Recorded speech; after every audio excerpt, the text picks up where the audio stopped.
Então, eu estou gravando esse áudio a pedido de um colega sociólogo, é o Paulo Brito, ele é do Amapá, e ele me fez alguns questionamentos e eu vou tentar dar um pequeno depoimento em função da sociologia no ensino médio, que é o foco da pesquisa que ele está fazendo, né? Ele me mandou um questionário e aí eu vou seguir esse roteiro a pedido dele, né? Esse vídeo pode ser disponibilizado de uso público, não há nenhum problema. Bom, ele pergunta o processo de efetivação da disciplina, né? Eu não vou aqui relatar toda a história desde o final do século XIX, por ser desnecessário e não agregaria muita coisa. No meu último livro, Sociologia no Ensino Médio, Desafios e Perspectiva, eu dou detalhes disso e conto a cronologia dessa implantação. Teve altos e baixos, ela entrou, saiu, etc. A luta efetiva para ela ingressar como obrigatória foi logo em 97, que a LDB é de dezembro de 96. O artigo da LDB 37 menciona que os alunos egressos do ensino médio deverão demonstrar conhecimento de sociologia e filosofia, com S maiúsculo e F maiúsculo, ou seja, as ciências. Nós, então, achamos isso muito positivo. Foi feito por Darcy Ribeiro, né, que era senador na época, do PDT do Rio de Janeiro. Para uma pessoa demonstrar conhecimento, tem que estudar o assunto, tem que ter a disciplina na grade, né, no currículo. Mas aí, governo tucano, governo liberal, né, fazia o que o Banco Mundial mandasse, etc. A Guiomar Namo de Mello, que era presidente do Conselho Nacional de Educação, na época do Fernando Henrique, tucana de alta plumagem, exarou uma interpretação que não significa necessariamente que o aluno tenha que ter a matéria. Outros professores, aí é chamado transversalidade, poderão também ensinar noções de sociologia e filosofia que dispensa a transformar em disciplina obrigatória a nossa ciência. Claro que uma interpretação absurda, né? E havia um deputado do PT na época, sociólogo e filósofo. Ele fez sociologia na Escola de Sociologia Política de São Paulo e fez filosofia. Deputado do PT do Paraná, Padre Roque. Para corrigir essa interpretação, ao longo de 97, no final do ano, ele apresenta um projeto de lei que torna obrigatório, que muda a redação do artigo 37, famoso, né? Eu era, na época, presidente da Federação Nacional dos Sociólogos do Brasil, né? Posteriormente, eu viria a ser vice e depois presidente do Sindicato de São Paulo. Eu fiz o caminho inverso. Comecei pela federação, depois fui para o sindicato. Então, esse processo durou 4 anos. Foi aprovado por unanimidade na Câmara. Chegou no Senado, teve uma dificuldade de tramitação. O líder do governo na época era esse Jucá, né, que agora participa, é líder do governo do golpista, né, Temer. Ele era líder do governo Fernando Henrique na época. Ele encaminhou voto contrário pela rejeição da propositura, né? Então nós travamos uma batalha muito grande. Mesmo assim vencemos por 40-20, se não me falha a memória dos números, né? Álvaro Dias votou conosco, a senadora Rosiane Sarney, que depois viraria governadora, que é socióloga, votou conosco, etc. Bom, aí foi para a sanção presidencial. Fernando Henrique escolheu o dia 8 de outubro, que é o dia que Che Guevara foi preso. É um dia, não é, que é muito importante para as pessoas que querem essa América Latina melhor e de uma outra forma. Ele vetou integralmente, não vetou parcialmente, ele vetou integralmente a lei. Então foi uma derrota muito grande, foi em 2001, 4 anos depois. Em 2003, já com a posse do Lula, novo governo, novo clima, um deputado federal do Partido Socialista do Maranhão, Dr. Ribamar Alves, ele inclusive, ele é médico, não tem nada a ver com a sociologia. Ele resolveu fazer uma alteração, só que ele detalhou mais, tem alguns artigos, etc., né, parágrafos. Essa tramitação de 2003 demorou 5 anos para ser aprovada. Também foi aprovada por unanimidade na Câmara, e no Senado foi uma luta, uma peregrinação. Eu estive visitando praticamente todos os senadores, me acompanhou muito, como os professores de filosofia não são tão organizados quanto eram na época os sociólogos, eles não tinham assim uma entidade, e aí ajudou muito nesse processo uma pessoa que é uma pessoa muito especial, tem um carinho grande por ela, que é o professor Emanuel Appel, do Paraná, professor da Federal do Paraná. Ele era meu companheiro de peregrinação em vários gabinetes e ajudou muito. E aí, para alegria nossa, o projeto foi aprovado daquela forma, assim, unanimidade, né? Quem é contra se manifesta e tal, aprovado, né? E foi uma grande vitória, uma grande vitória. Aí foi para a sanção presidencial, né, que aconteceu em junho daquele ano, 2008. Então, pela primeira vez, nós tínhamos uma redação que alterou a LDB, que aí não deixava mais dúvida, né? É obrigatório o ensino de sociologia e filosofia. A vantagem dessa lei tem uma grande vantagem, ela obriga nos 3 anos, nas 3 séries do ensino médio. Ela tem uma grande desvantagem, né, que também não podia ser perfeito. Nós achamos que foi um avanço mesmo sem isso, que ela não disse qual é a carga horária, né? O medo do deputado na época era que isso a tornasse inconstitucional, porque cabe aos sistemas estaduais de ensino a fixação da carga, né? Bem, aí a Federação Nacional dos Sociólogos, os sindicatos que existiam na época, que também não eram muitos, orientaram que a luta se transfere agora para os estados em harmonia, em aliança, em consonância com os sindicatos de professores, seja do setor privado ou seja das redes públicas. Em São Paulo, a entidade estadual que teve um papel destacado na história da aprovação nesse período, sob o comando da Maria Isabel Bebel, é a POESP, chama a POESP essa entidade, jogou um papel determinante. E nos estados, todos os estados têm, cada um tem uma entidade dessa, uma entidade irmã da POESP. E nós orientamos que não dá para você ensinar minimamente conteúdos de sociologia, de pesquisa sociológica, de conhecimento da realidade, com menos que 2 horas semanais. Essa é a orientação. E a maioria esmagadora dos estados adotaram 2 aulas semanais.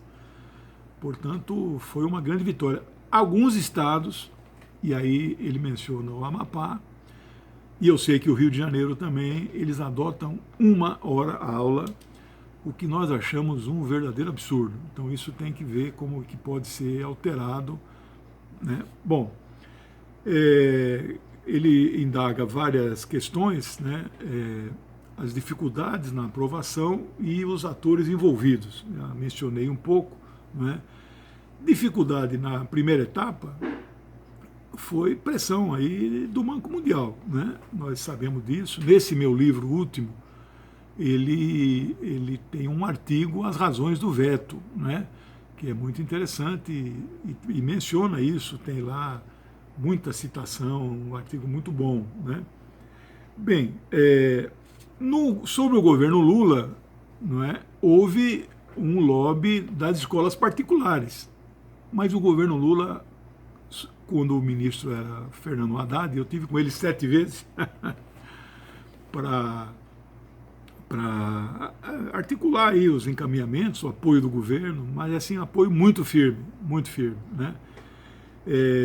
O governo Lula, então, bancou essa lei, né?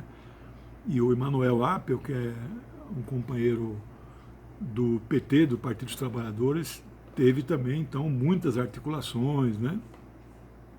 Bem, eu não vou nominar muitas pessoas, né, para não cometer injustiça, né? Isso está tudo detalhado no livro, o nome, os cargos, as funções, de quem ajudou, né? E eu costumei, depois disso, eu disse que o desafio a partir de 2009 era implantar a sociologia em 35 mil escolas de ensino médio. Isso, uma revolução no ensino, né? Isso alteraria, impactaria muito grande, né? Teria um impacto muito grande no ensino, no processo de consciência, né? Haviam pesquisas na primeira fase que nós fizemos, 97, 2001, várias pesquisas em escolas que ficava muito claro, duas pesquisas importantes, né? A primeira sobre a popularidade dos professores, né? E aí sempre dava sociologia e filosofia os professores mais populares e queridos na escola. Aí o pessoal de outras matérias falou, não, vocês são populistas, vocês falam o que os alunos gostam de ouvir, mas na verdade nós falamos a realidade que os alunos vivem, né? E a segunda pesquisa da época foi noticiada pelo Globo, inclusive, né? Globo é um jornal conservador, mas pratica o jornalismo e foi o único que no dia seguinte da aprovação no Senado noticiou uma matéria de meia página sobre a vitória, né, em 2008. Uma outra pesquisa que foi feita, que os alunos das escolas que tinham adotado sociologia e filosofia antes da obrigatoriedade, né, porque antes da obrigatoriedade ela já era uma realidade em 15 estados. Tinham leis estaduais, ou o Conselho Estadual de Educação adotava, ou seja, e essa é a orientação que nós demos para o Brasil inteiro a partir de 2001. Olha, a luta volta para os estados, para os conselhos estaduais e para leis estaduais, né? E vários estados, São Paulo teve, né? São Paulo foi vetado pelo governador Alckmin na época, né? Foi apresentado por um deputado sociólogo, Mauro Bragato, um grande apoiador na nossa luta e na nossa categoria, né? Então já era uma realidade, né? Bem, as dificuldades vieram então desse lobby das escolas privadas, mas o governo Lula bancou, né? E eu dizia, né, que após 2009 eu dei palestras em muitos estados, contando, né? E ela pergunta assim, o que vai ser a partir de agora, né? Aí isso está no livro também, né? Quando Lenin liderou a Revolução Bolchevique de 1917, depois da Revolução, ele falou uma frase, falou, é fácil morrer para a Revolução, é difícil viver para ela, né? Eu, parafraseando Lenin, eu disse assim, a fase mais difícil não foi essa que passou, a fase é mais agora, que as escolas, enquanto os professores não forem contratados pelo sistema de tempo de ensino e continuar esse modelo de hora-aula, a disputa por espaços vai ser muito grande. Eu me lembro que eu falei uma das vezes da audiência com o Dr. Haddad, falei, puxa, nós precisamos fazer uma reforma nesse latifúndio de aulas do ensino médio. Ele falou, latifúndio? Isso é um minifúndio. Seria preciso muito mais aulas, né? Então, a escola matutina, que dá 6 aulas, né, que tem 6 horas aulas, né, de segunda a sexta, ela tem 30 aulas para distribuir por 12 disciplinas. Eram 10, entrou 2. Né? Então, uma disputa muito grande, né, muito grande, não é pouca coisa, não. E português e matemática, mesmo o Brasil sendo um dos piores nesses exames internacionais que medem matemática, e mesmo a escrita dos nossos estudantes ser sofrível, essas disciplinas têm 4, 5, 6 aulas cada uma, sozinha, né? Então não é fácil não foi fácil, muita dificuldade, mas o governo Lula bancou, né? Eu então dizia nessas palestras, né, o príncipe da sociologia vetou e um operário sancionou, né? E essa, entre outras coisas, que o governo Lula fez de positivo, mas não é esse o nosso assunto, né? Os atores envolvidos foram esses que eu também já mencionei, os sindicatos, os professores das redes estaduais públicas no Brasil inteiro. Claro que uns mais, outros menos. E quem organiza nacionalmente esses sindicatos é a CNTE, Confederação Nacional dos Trabalhadores em Educação, que deu um apoio também fenomenal. Do lado do setor privado, os sindicatos dos Simpros nos estados foi também desigual. Uns engajaram mais, outros menos, né? Uns que tiveram uma consciência maior, porque a luta não é corporativa. Eu sempre disse isso em artigos, está no livro. Nós, sociólogos, entramos nesta luta, não foi por uma questão de mercado de trabalho corporativa, foi por uma compreensão de um ensino mais científico, mais conscientizador, exatamente o que a LDB pede, né? Então,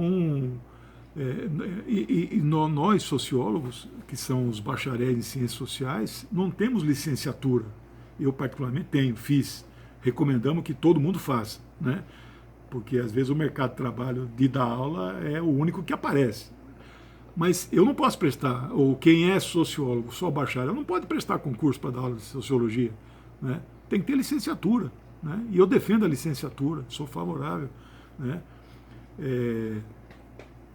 Então não era para alargar o mercado de trabalho, né? Esse era outro assunto, era outro tema.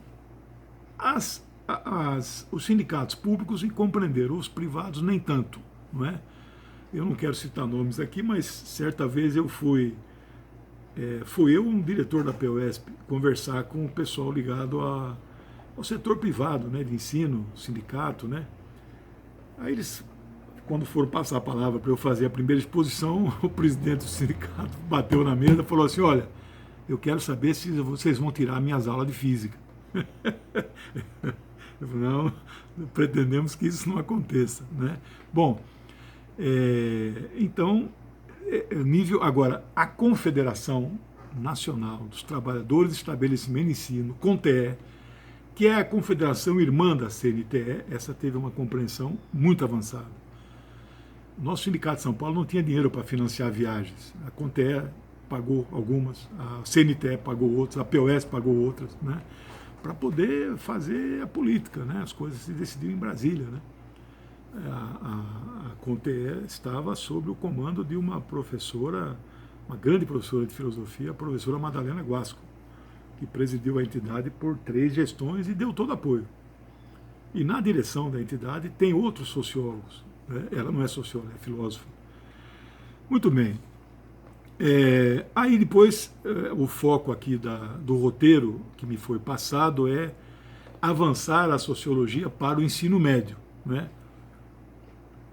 Como é que isso acontece, como é que isso será possível? Nós já aprovamos em vários congressos de sociólogos no Brasil, nós realizamos 15 congressos, depois pararam de acontecer por a categoria se desarticulou nacionalmente. Mas em vários desses congressos, desde o de 96, que eu fui eleito presidente, e 99, que eu fui reeleito presidente da federação, nós aprovamos sempre que tem que estender o ensino de sociologia sociologia e filosofia para o ensino fundamental. É o chamado ensino fundamental 2, aquelas últimas séries, né? Onde os alunos já possuem 13, 14 anos, já possuem maturidade para estudar a nossa ciência, não é? Aí como é que isso é possível, né? Isso não é isso não será regulado por uma lei federal, nem cabe ao governo federal normatizar isso. Isso, às vezes, nem o próprio Estado pode normatizar. Quem é que normatiza isso? São os municípios, né? Então isso depende de aprovação de leis municipais. Aí a cada Câmara é um caso, né? Tem já vários exemplos de casos, que eu também não vou citar aqui para não cometer injustiça, mas muitas câmaras já aprovaram e já é uma realidade, né? Outras, as leis estão em tramitação, e outras foram apresentadas e foram vetadas, infelizmente. Sobre a carga horária, nós então já demos a opinião, ela deve ser no mínimo 2 horas aulas nas 3 séries. Portanto, são 6, eu não sei a carga horária, cada estado é um tempo, né? 40, 45, 50 minutos. Acho que o melhor é 50, 2 aulas de 50 minutos, né? Que dá 1h40 em cada uma das 3 séries. Depois o Paulo faz uma menção sobre a participação política dos professores, né? Não sei se eu compreendi bem a indagação, mas veja, o ato de estar vivo no sistema capitalista é um ato político, né? Lecionar qualquer disciplina para milhões de estudantes do ensino médio, a grande maioria pobre, isso é um ato político, né? Os professores de sociologia têm o privilégio de ter uma formação que tem ciência política em todas as séries, nas 4 séries, não é? E a maioria, não a totalidade, evidente, não existe uma categoria que pensa de uma maneira única, a grande maioria gosta de participação política, exerce a sua cidadania, não é?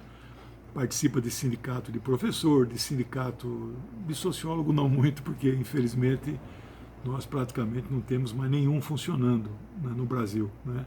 É lamentável isso. Então a atuação política é natural, normal, né? Ele é o professor ou professora, é natural que os alunos o procurem para, às vezes, tirar uma angústia, ter uma opinião sobre tudo isso que está acontecendo, né? Com esse bombardeio midiático aí, né? Essa mídia, né, golpista que apoiou o golpe na presidente Dilma Rousseff, né? Essa mídia, ela todo dia fala uma linguagem única, né? A linguagem neoliberal, né? A linguagem da destruição da política, né? Da desqualificação da política. Hoje, fazer parte de partido e ser parlamentar virou uma coisa perigosa, né? Uma coisa horrorosa, uma coisa nefasta, né? E aí gera essas coisas que nós estamos acompanhando no Brasil, aí, surgimento de candidaturas abertamente fascistas, como desse fascista corrupto, que vocês sabem bem de quem eu estou falando, né? E outros aventureiros, né? Estrelas de TV aparecem incentivados por essa mídia reacionária de direita, né? Então, os alunos perguntam: professor, o que você acha, né, disso, daquilo, dessa lei que está tramitando? O que você acha dessa declaração que o presidente Lula acabou de fazer? E o julgamento do presidente Lula, como será, né? Então é natural. Os professores de sociologia se destacam. Não que os outros não sejam politizados, são professores de história, geografia, não importa. No setor público, eu fico feliz em ver como o pessoal é mais politizado mesmo, mais engajado. Isso é muito bom, né?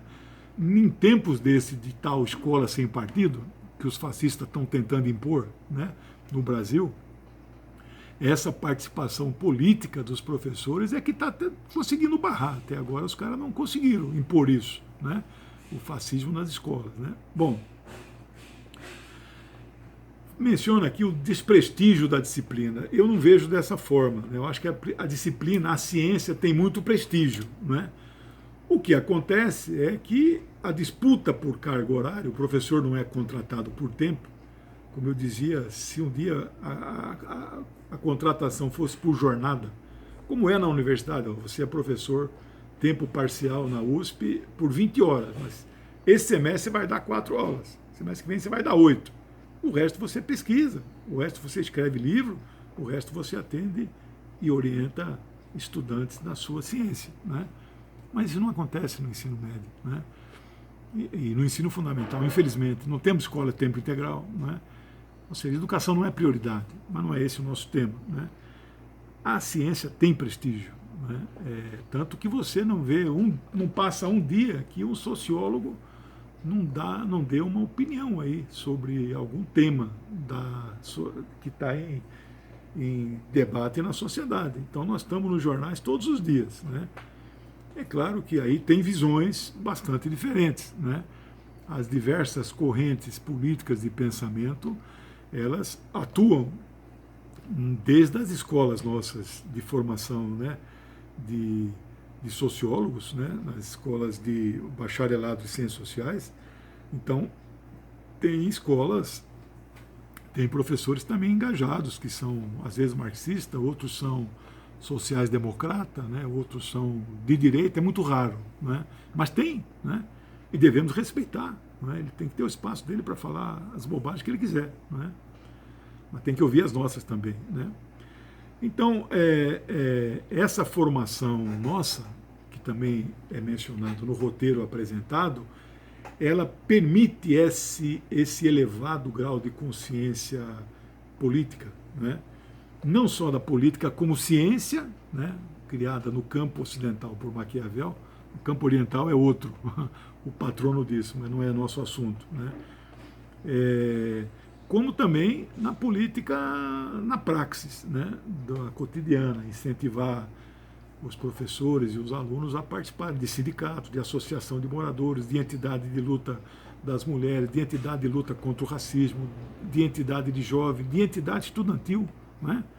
Fortalecer a UBS, a UNE, isso os professores incentivam, né? Isso é natural. Gostaria que os outros professores fizessem isso também.